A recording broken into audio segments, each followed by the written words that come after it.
این تانک M60 ارتقا نیافته نیروی زمینی ارتشه که امروز حالا به این تانک تبدیل شده با ارتقاهای سنگین نظامی و نصب سامانه‌های جدید سلاح و افزایش قدرت موتور.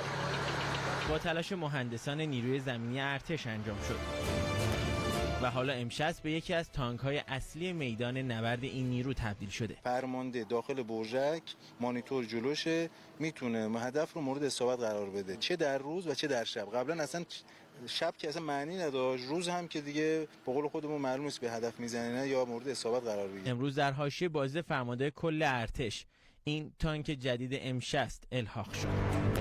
قدرت شلیک توپ این تانک افزایش یافته و در کنار آن بردش از 3 کیلومتر به حدود 7 کیلومتر رسیده است و میتواند در حین حرکت اهداف را به صورت نقطه‌ای با قفل لیزری هدف قرار دهد. امروز این تانک با تانک روز دنیا هم در موضوع حفاظت زرهی و هم در موضوع قابلیت زرهی برابری میکنه و در لبه فناوری حرکت میکنه. پیش از این تانک‌های M60 بدون داشتن هیچ یک از این امکانات حتی قابلیت شلیک در حین حرکت را هم نداشتند. به گفته فرمانده نیروی زمینی ارتش به زودی تمامی تانک‌های M60 به این شکل برای بقای بیشتر در میدان نبرد ارتقا پیدا خواهند کرد.